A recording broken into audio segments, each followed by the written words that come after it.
आप सभी पेरेंट्स को मेरा नमस्कार। मैं Vikas Yadav, director academics, Dronacharya senior secondary school, आज आपसे कुछ अपने विचार साझा करना चाहता हूं। अभी इस समय में पेरेंट्स के मन में एक जो सबसे बड़ा सवाल है वो ये है कि जो उनके घर में छोटे बच्चे हैं जिनका अभी स्कूल सर्च करना है, उनके मन में एक बहुत बड़ा कन्फ्यूजन हो सकता है कि आखिर उनके लिए स्कूल चुने कैसे।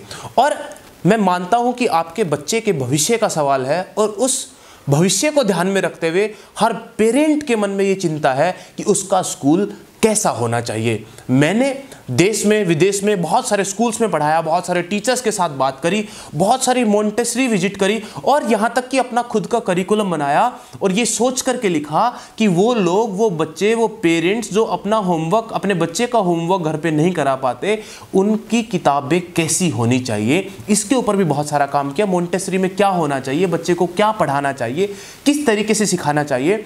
बहुत सारे स्कूलों में जाने के बाद, बहुत सारे लोगों से बात करने के बाद, बहुत सारे एक्सपर्ट से बात करने के बाद मैं इस कंक्लूजन पे पहुंचा कि हमारे इलाके में सबसे ज्यादा जो जरूरत है वो पेरेंट्स को ये बताने की है कि उसका स्कूल कैसा होना चाहिए।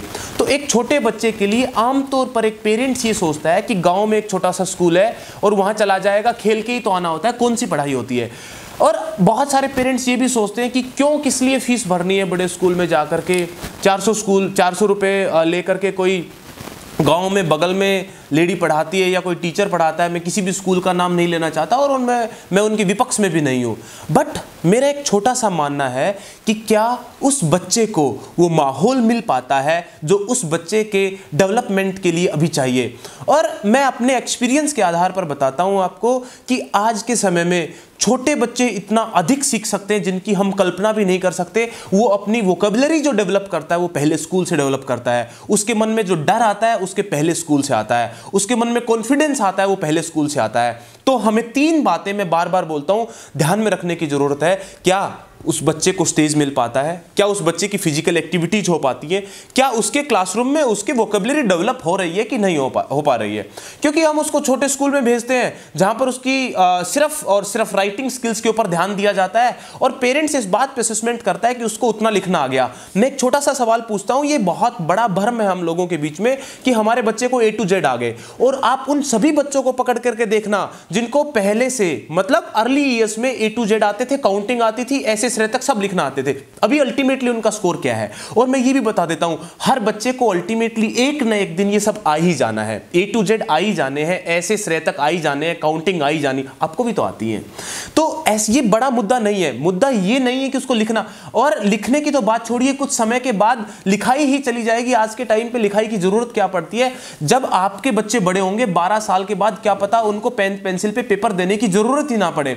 तो हम लिखाई पे इतना ज्यादा फोकस कर क्यों रहे हैं। तो मेन चीजें क्या चाहिए, आपके बच्चे की वोकैबुलरी डेवलप हो रही है कि नहीं, क्या वो नए शब्द सीख पा रहा है, नए शब्द बोल पा रहा है, लोगों के बीच में खुल करके बात कर पाता है, कॉन्फिडेंस दिखा पाता है, क्या उसकी एक्टिविटीज होती है कि नहीं होती है। अगर बच्चे को पहले दिन पेंसिल हाथ में थमा दी तो कहीं ना कहीं गलत हो गया उस बच्चे के साथ। तो हमें करना क्या चाहिए, तो हमें उस बच्चे की ऐसी स्किल्स के ऊपर काम करना पड़ेगा जिन स्किल्स को ध्यान में रखते हुए हम ये आइडिया लगा पाए कि उस बच्चे की फाइन मोटर स्किल्स कैसे डेवलप होंगी, उस बच्चे को कॉन्फिडेंस कैसे मिलेगा, उस बच्चे की एक्टिविटीज कैसे होंगी और अल्टीमेटली उस बच्चे के स्कूल का टाइम क्या है।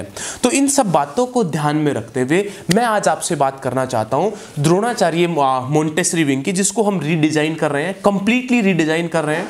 हमने बच्चों के लिए ट्रैफिक पार्क बनाया। ट्रैफिक की समझ बच्चे को होनी चाहिए कि भाई रोड पे चलना कैसे है, उसको वोकैबुलरी डेवलप कैसे हो सकती है। तो हमने ऑडियो विजुअल क्लासरूम्स बनाए और न्यू थीमेटिक पेंटिंग बनाई है ताकि वो चीजों को देख करके समझ पाए।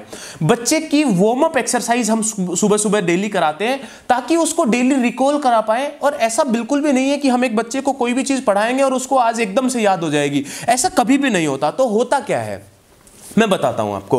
होता क्या है, जब हम बच्चे को बार बार चीजें रिकॉल कराते हैं, रिकॉल कराने के बाद वो बच्चा उन चीजों को समझने लगता है और समझने के बाद वो बच्चा उन चीज़ों को घर पे बोलने लगता है और जब उसको पेरेंट अप्रिशिएट करता है तो उसको रिजल्ट मिलना स्टार्ट हो जाता है। तो इन्हीं सब चीज़ों को ध्यान में रखते हुए हम ये सब काम कर रहे हैं ताकि एक बच्चे को बेहतरीन शुरुआत मिल सके। और फर्स्ट क्लास से सैनिक स्कूल की तैयारी भी हम यहाँ पर करा रहे हैं। सैनिक स्कूल एक बहुत बड़ा मोटो हम लेकर के चल रहे हैं और हमने ट्रायल अभी प्रोजेक्ट किया है जिसमें मेरे को शायद मुझे ऐसी उम्मीद है कि बहुत बेहतरीन रिजल्ट मिलेगा। अभी एग्जाम होगा बच्चों का। सैनिक स्कूल की उद्देश्य ये नहीं है तैयारी कराना कि आज उसको हम सैनिक स्कूल में भेज देंगे। इस तैयारी कराने का सबसे बड़ा उद्देश्य ये है कि बच्चे को फर्स्ट क्लास से कंपटीशन का माहौल मिल रहा है या नहीं मिल रहा है। आपने बहुत छोटे छोटे बच्चों की वीडियोस स्कूल से देखी होंगी, बच्चे टीच करते हैं, इंग्लिश में बोलते हैं और बहुत अच्छा कॉन्फिडेंस है। आप यहाँ पर देखोगे हर बच्चे को स्टेज मिलता है और स्टेज एक बच्चे के लिए बेहतरीन सिस्टम है। उस बच्चे को स्पोर्ट्स मिलता है, उसका इंटरेस्ट मैं फाइंड आउट कर पाता हूँ कि नहीं कर पाता हूँ। सबसे बड़ी चीज़ किसी भी बच्चे के लिए यही होती है। तो पेरेंट्स को ये ध्यान में रखना है। और द्रोणाचार्य पब्लिक स्कूल की जो मोंटेसरी है आपके बगल में, जिसमें हम अभी डोर टू डोर ट्रांसपोर्टेशन भी शुरू करने जा रहे हैं, कुछ गाँवों की लिस्ट फाइनल करिए आप लोगों के लिए, ताकि आपका बच्चा समय से आए और समय से चला जाए। अगर आपको समय मिले तो आप विद्यालय आकर के एक बार जरूर देखना कि मोंटेसरी में हमने एक बच्चे के लिए क्या क्या काम किया है।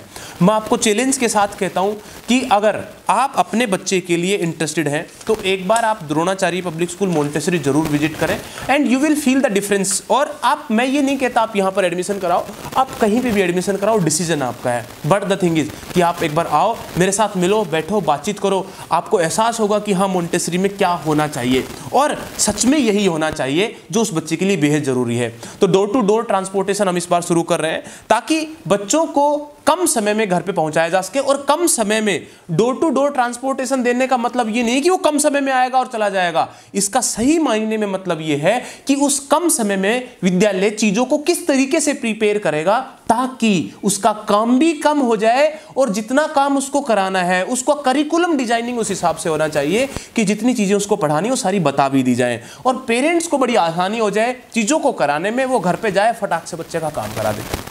पेरेंट्स की ट्रेनिंग साथ साथ में हम इन्वॉल्व कर रहे हैं कि अपने बच्चे के साथ कौन से वर्ड्स आपको घर पे बोलने हैं। और बहुत सारे लोगों का मत ये हो सकता है कि ये भी हम करेंगे क्या, अगर हम भी यही करेंगे तो स्कूल क्या करेगा। बच्चा स्कूल का नहीं है, हमेशा याद रहे बच्चा आपका है। जिस तरीके से आप बच्चे को माहौल दोगे उसी तरीके से बच्चा सीखेगा। और हम बच्चों को यहाँ एंटरप्रेन्योर बनाने के लिए काम कर रहे हैं। मैं चाहता हूँ कि बच्चे अपने आप से इंडिपेंडेंट होकर के बहुत सारा कंटेंट क्रिएट करें, वीडियोस बनाएं, अपनी स्किल्स को एक्सप्रेस करें। जो अपनी स्किल्स को एक्सप्रेस करेंगे तो उनको अच्छा करना आएगा और इस तरीके से बच्चे आगे बढ़ेंगे। मैं आपको चैलेंज करता हूं, इसके बाद 6th क्लास ऑनवर्ड्स आपके बच्चे के लिए हम NTSC VVM की बहुत सारे एग्जाम्स की तैयारी करा रहे हैं। इसके बाद JEE और नीट के लिए भी और NDA के लिए भी हम बच्चों को स्पेशल कोचिंग देते हैं। अगर आपका बच्चा पढ़ाई में कमज़ोर है तो हम उसके लिए स्पेशल क्लासेस अरेंज करेंगे और आपकी फीडबैक हम हमेशा अप्रिशिएट करते हैं।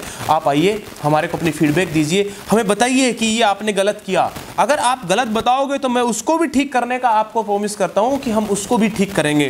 तो आप कोई भी स्कूल अपने बच्चे के लिए चुनते हैं, ये ध्यान में रख करके चुने कि आपको अपने बच्चे का 12 साल के लिए स्कूल चूज करना है, क्योंकि बार बार स्कूल चेंज करने पर बच्चे का सिस्टम गड़बड़ाता है। क्या उस स्कूल का, जिस स्कूल में आप अपने बच्चे को डालना चाहते हो, उसका सिस्टम अच्छा है या नहीं, ये आपको देखना पड़ेगा, ढूंढना पड़ेगा और समझना पड़ेगा। आई होप आप चीज़ें समझ पाए होंगे। और अगर आप समझ पाएँ, अगर आपको कंटेंट अच्छा लगा, आपको मेरी बात कहीं ना कहीं थोड़ी सी आपके मन में पिंच हुई है और आप भी अगर ऐसा ही करते हैं कि बगल में चला जाएगा और बच्चा सीख लेगा क्या करना होता है, तो आप अपने मत को बदलिए और इन चीज़ों को थोड़ा सा फ्रेम में लेके आइए। अपने बच्चे के लिए अच्छा स्कूल ढूंढिए और ऐसा देखिए कि आपका बच्चा अपने सपनों को जी पाता है कि नहीं जी पाता, वो एक अच्छा इंसान बन पाता है कि नहीं बन पाता। आई होप मैंने वो सब आप तक डिलीवर करने की कोशिश करी जो एक नीड थी, एक पेरेंट को चाहिए कि उसके बच्चे के लिए क्या ज़रूरत है। राइटिंग ज़रूरत नहीं है, टेबल्स ज़रूरत नहीं है। टेबल, मैं एक छोटा सा एग्जांपल और दे देता हूँ। टेबल का मतलब, हम बच्चे को कहते हैं टेबल याद है तेरे को, अब एक क्लास में उसको टेबल पढ़ाई जाती है, टेबल का मतलब होता है मेज़, और मैं उससे टेबल्स का मतलब क्या जानना चाहता हूँ, पहाड़े सुना, तो वो बच्चा कंफ्यूज हो गया, ये सब गलत पढ़ाते हैं। और ऐसी बहुत सारी चीज़ें जब आप मेरे साथ बैठेंगे तो मैं आपको बताऊंगा कि एक बच्चे को क्या गलत पढ़ाया जाता है, क्या ठीक पढ़ाया जाता है और किस तरीके से उसको पढ़ाया जाना चाहिए। वीडियो में आखिर तक बने रहने के लिए आप सभी का बहुत बहुत धन्यवाद। मैं आशा करता हूं कि आपको मेरा कंटेंट पसंद आया होगा, अच्छा लगा होगा।